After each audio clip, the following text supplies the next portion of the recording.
Hey guys, this is Ankit Anand and you guys are watching my YouTube channel Tech Talks. तो guys आज हम लोग करने वाले हैं मशीन लर्निंग यूजिंग पाइथन और इसमें हम लोग करने वाले हैं Boston house prediction. So let's get started. तो जैसा कि आप देख सकते हैं मेरे सामने स्क्रीन पे फाइल नेम अंकित स्काईफाई लैब्स, जो कि आप यहाँ पे क्लिक करके चेंज भी कर सकते हैं if you want. Boston house prediction हम लोग करने वाले हैं by using machine learning. First of all machine learning होती क्या है और ये हमारे नॉर्मल प्रोग्रामिंग से कैसे डिफरेंट है. देखो, जो हमारे पास नॉर्मल प्रोग्रामिंग होती है उसमें हम लोग क्या करते हैं, इनपुट प्रोग्राम में हम लोग इनपुट देते हैं and similarly we get the output. But जो एमएल प्रोग्रामिंग होती है, मतलब मशीन लर्निंग प्रोग्रामिंग, उसमें कंप्यूटर को हमारे आउटपुट से सीखना होता है. मतलब इनपुट भी हम दे रहे हैं, आउटपुट भी हम दे रहे हैं और उस बेसिस पे कंप्यूटर को खुद ब खुद एक प्रोग्राम बनाना है ताकि वो फर्दर टास्क और ज्यादा एफिशिएंटली परफॉर्म कर सके. गाइज, यहाँ पे मैंने इस सेल को सिलेक्ट किया था और मैंने दबाया था ए, तो ये सेल ऊपर एक और नया सेल क्रिएट हो गया था. अभी सेल है मार्कडाउन मोड में, इससे मैं एंटर दबा दूंगा तब फिर हम लोग इस पे कुछ भी टाइप कर सकते हैं. जहां जहां हैशटैग्स होंगे ना गाइज, आप वहां समझ जाना कि वो एक कमेंट है. और जहां जहां मैं शिफ्ट एंटर दबाऊंगा, जब जब यहाँ पे IN का वैल्यू चेंज होगी तब तब समझ जाना कि वो सेल रन कर रहा है. So let's get started. तो आज हम लोग करने वाले बॉस्टन हाउस प्रेडिक्शन. तो सबसे पहला स्टेप है हमारे पास कि हमें सारी लाइब्रेरीज को इंपोर्ट करनी है. लाइब्रेरीज इन द सेंस हम इसमें क्या क्या यूज करने वाले हैं, कुछ कुछ प्री डिफाइंड फंक्शन जो कि हमें लाइब्रेरीज प्रोवाइड कर देती है. हम लोग इंपोर्ट करेंगे पहले numpy एज NP. numpy हमें मैट्रिक्स ऑपरेशंस में हेल्प करती है. Pandas as PD. पांडाज में हम लोग सीरीज और डेटा फ्रेम्स बना सकते हैं. इंपोर्ट मैटप्लॉटलिब एज MPL और मैटप्लॉटलिब.pyplot एज PLT. ये हमें ग्राफ्स प्लॉट करने में हेल्प करते हैं. From matplotlib animation import func animation. इससे हम लोग एनिमेशंस क्रिएट करेंगे. अब देखो यहाँ पे sklearn लाइब्रेरी है जो कि हम लोग मशीन लर्निंग में यूज करने वाले हैं. मशीन लर्निंग की टोटल 3 लाइब्रेरीज होती हैं. एक होती है केरास, एक होती है टेंसर फ्लो एंड एक होती है यही साइकिट लर्न जो कि हम लोग यूज कर रहे हैं. ठीक है, तो आगे चलते हैं. जहां पे हम लोग देखो, यहाँ पे हमने लोड बॉस्टन इंपोर्ट कर लिया, डेटा सेट से मॉडल सिलेक्शन से इंपोर्ट कर लिया, train test split, sklearn preprocessing से हमने इंपोर्ट कर लिया मिन मैक्स स्केलर. अब ये जो मीन स्क्वायर्ड एरर है, हम एरर निकालेंगे with the predicted values and the target values. आप आगे जैसे हम लोग कंटिन्यू करते जाएंगे आपको सब समझ आता जाएगा. From sklearn.datasets we are going to import load Boston. Load Boston एक फंक्शन है पहले से जिसमें सारा डेटा गिवन है जिसपे हमें ऑपरेशंस परफॉर्म करने हैं. sklearn मॉडल सिलेक्शन से ट्रेन टेस्ट स्प्लिट हमने इंपोर्ट करा है. ट्रेन टेस्ट स्प्लिट क्या है कि हमें हमारे पास जो डेटा होगा हम उसे डिवाइड करेंगे. ट्रेनिंग डेटा में, टेस्टिंग डेटा में क्या करेंगे, उन्हें स्प्लिट कर देंगे. अब बात रही sklearn.प्री प्रोसेसिंग से हमने मिनमैक्स स्केलर को इंपोर्ट करा है. मिनमैक्स स्केलर हेल्प करेगा नॉर्मलाइजेशन में, मतलब वैल्यूज को कोई स्पेसिफाइड वैल्यू में कन्वर्ट करने के लिए. मतलब हम लोग नॉर्मलाइज करेंगे data with help of minmax scalar. IPython.display से हमने HTML इंपोर्ट करा लिया ताकि हम लोग कोई वीडियो इंपोर्ट करा सके. चलो, तो पहला स्टेप हमारे पास loading the Boston data set. हमने लोड बॉस्टन को बॉस्टन वेरिएबल में स्टोर कर लिया. जैसे कि आप देख सकते हैं, जैसे मैंने लोड बॉस्टन कॉल किया मेरे पास ये सब कुछ डेटा प्रिंट हो गया. अब हम लोग क्या करते हैं, लोड बॉस्टन का डिस्क्रिप्शन प्रिंट करा लेते हैं. डिस्क्रिप्शन मतलब कि हमारे पास उस डेटा सेट में क्या क्या है. तो देखो guys, load Boston data set में हमारे पास 506 नंबर ऑफ इंस्टेंसेस है विथ 13 एट्रीब्यूट्स. एट्रीब्यूट्स मतलब वहां की क्वालिटी, वहां पे क्या क्या चीजें हैं जिनके बेसिस पे हम लोग आगे डेटा क्लासिफाई करेंगे. जैसे क्रिम है per capita rate by town. जहां का per capita rate by town, जहां का क्रिमिनल रेट कम होगा वहीं पे हम लोग घर खरीदना चाहेंगे. ZN है proportion of residential land zone for lots over 25,000 feet. आप यहाँ से देख सकते हैं हमारे पास टोटल 13 एट्रीब्यूट्स है. बट गाइज हम लोग ऐसे पढ़ेंगे ये तो काफी मुश्किल है. तो अब ये सारी चीजें क्या है, इसकी एट्रीब्यूट्स बोले तो फीचर्स. तो हम लोग क्या करते हैं, फीचर्स को एक डेटा फ्रेम में स्टोर करा लेते हैं ताकि बहुत आसानी से हम लोग वो चीजें पढ़ सके. तो हमने क्या किया, उसके लिए हमने यूज किया PD मतलब पांडास. हमने पांडास को एज PD वो किया था इंपोर्ट. एंड इंपोर्ट करा हमने डेटा फ्रेम। डेटा फ्रेम में क्या इंपोर्ट करा, बॉस्टन डॉट डेटा, बॉस्टन का डेटा। फिर यहाँ हमने कॉलम्स में क्या कर दिया, बॉस्टन के फीचर के नाम। तो यहाँ आप जो 13 फीचर के नाम देख सकते हैं वो एग्जैक्ट 13 फीचर, 1 2 3 4 5 6 7 8 9 10 11 12 13 फीचर के नाम एज इट इज आ चुके हैं। अब डेटा फ्रेम्स में एक्सेस करना वेरिएबल्स को, एट्रीब्यूट्स को इजी होता है, इसलिए हम लोग डेटा फ्रेम में कन्वर्ट करते हैं। तो एक काम करते हैं, डिस DIS जैसे capital, Python case sensitive language है एंड यहाँ पे इंडेंटेशन का आपको बहुत ध्यान रखना है। तो अगर मैं यहाँ पे DIS को स्मॉल कर दूंगा तो ऐसा आउटपुट नहीं आएगा। अब आप देखो DIS किया मैंने, तो 0th पे DIS कितना है, 4.0900, आगे 4.9671, 4.9671, 6.002, टोटल आप देख सकते हैं 506 रो और 13 कॉलम है, जैसा हम लोगों ने ऊपर देखा था। अब फैक्ट इज, हमें तो इसमें प्राइस है ही नहीं, प्राइस हमारा स्टोर्ड होता है बॉस्टन में टारगेट में। तो अब हम लोग टारगेट को कॉल करते हैं, टारगेट को भी हम लोग डेटा फ्रेम में कन्वर्ट कर लेते हैं। बॉस्टन डॉट टारगेट से हमने क्या किया, टारगेट लाए एंड कॉलम का नाम हमने दे दिया टारगेट, ठीक है। तो टारगेट भी कितने होंगे, 506 रो होगा और एक ही कॉलम है इसमें। अब यहाँ पे एक्सेस करेंगे मैक्सिमम ऑफ टारगेट का टारगेट, ये क्या है, डेटा फ्रेम का नाम एंड ये हमारे पास एट्रीब्यूट का नाम, बोले तो फीचर। अब हमने क्या किया, मिन ऑफ टारगेट कर लिया। अब हम लोग ऐसे क्या करेंगे, मैक्सिमम प्री डिफाइंड फंक्शन है जो कि मैक्सिमम और मिनिमम वैल्यूज रिस्पेक्टिवली बता रहे हैं। Next we move on with let data frame को, अब हम लोग टारगेट को और फीचर को साथ में वो कर लेते हैं। तो हमारे पास टोटल कितने हो जाएंगे, 506 इंटू 14 कॉलम। अब ये टोटल 14 कॉलम हो जाएंगे। हम लोग करेंगे with the help of concatenate function. तो हमने कॉन्कैट कर दिया, x is equal to 1, x is equal to 1 is for columns, so it's for column. तो क्या हुआ, ये साथ में आ गए हैं कॉलम्स, वरना अगर मैं 0 करता तो वो रो में आ जाता। अब हम करते हैं इसको डिस्क्राइब। डिस्क्राइब होता है टोटल 7 फंक्शन में। ये जो 14 वैल्यूज हैं ये 8 चीजों में डिस्क्राइब होता है, which is count, mean, standard deviation, minimum value of each, 50% value, 75% and maximum value. अब मैंने क्या किया, फीचर्स का भी डिस्क्राइब देख लिया। फीचर्स के डिस्क्राइब में कितने कॉलम होंगे, 13, और डेटा फ्रेम के डिस्क्राइब में कितने कॉलम होंगे, 14।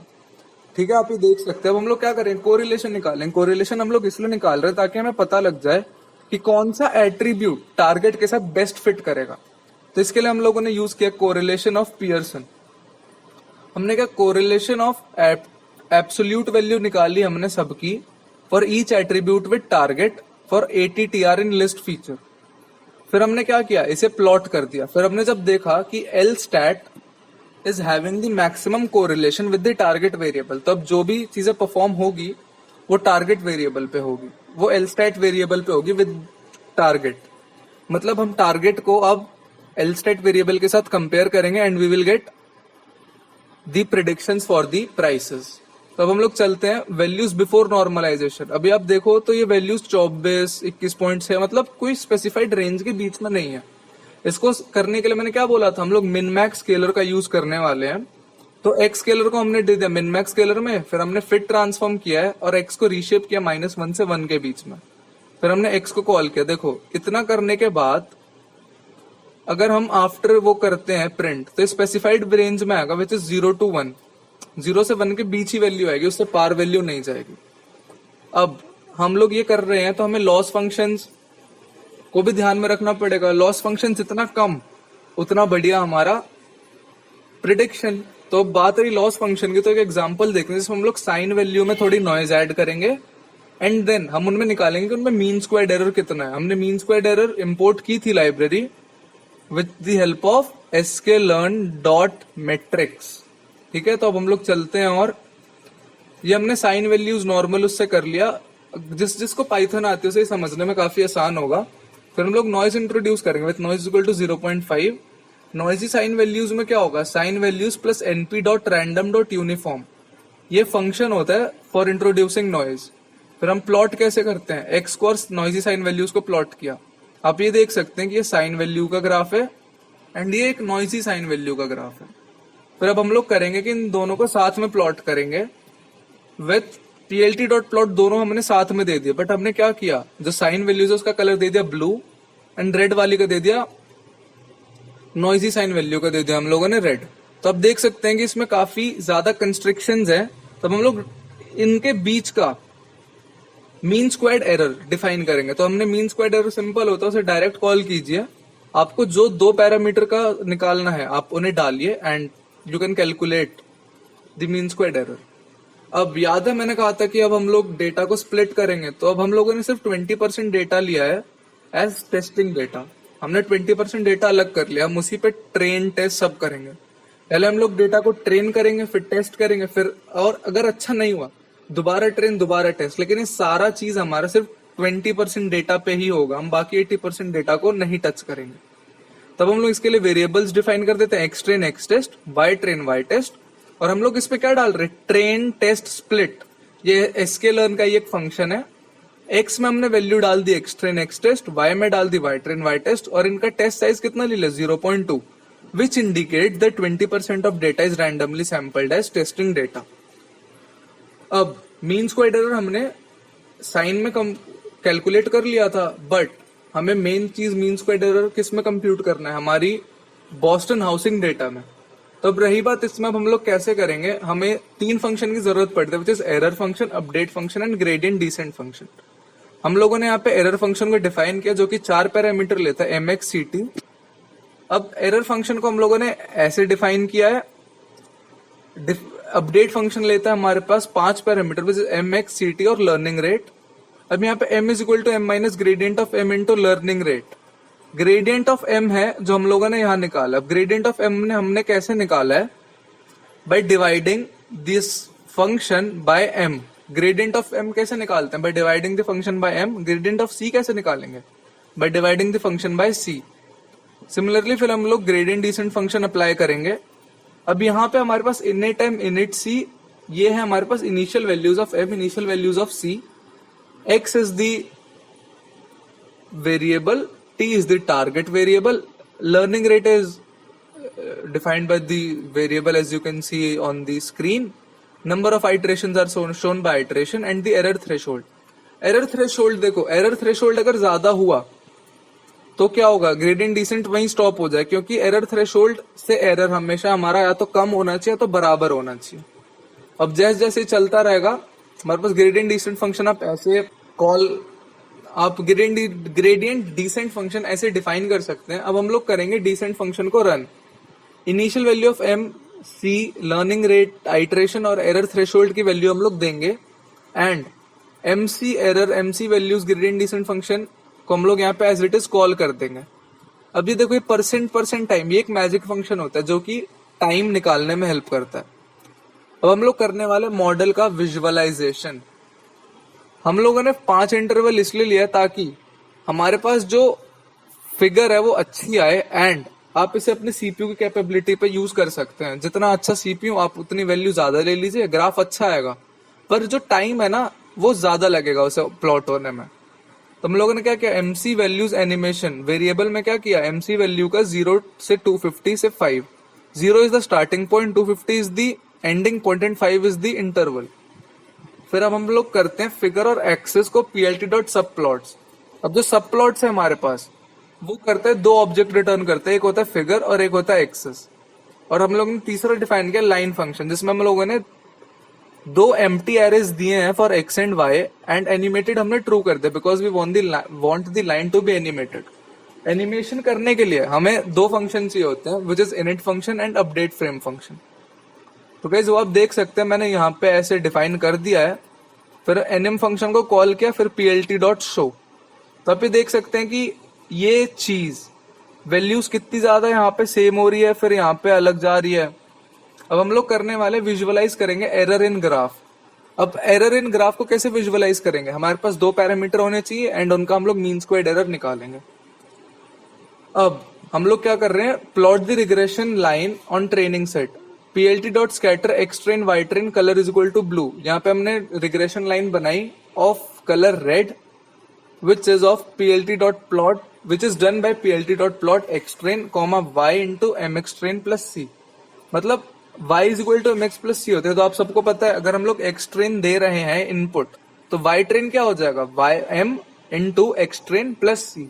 और m और c की वैल्यू तो हमने ऊपर डिफाइन कर ही रखी है। हमने यहाँ पे ग्राफ प्लॉट किया तो ग्राफ कुछ ऐसा है। अब हम लोग क्या करेंगे, एरर वैल्यूज को प्लॉट करेंगे। एरर वैल्यूज हमने कैसे प्लॉट करी, PLT dot plot NP dot arange length of error values comma error values.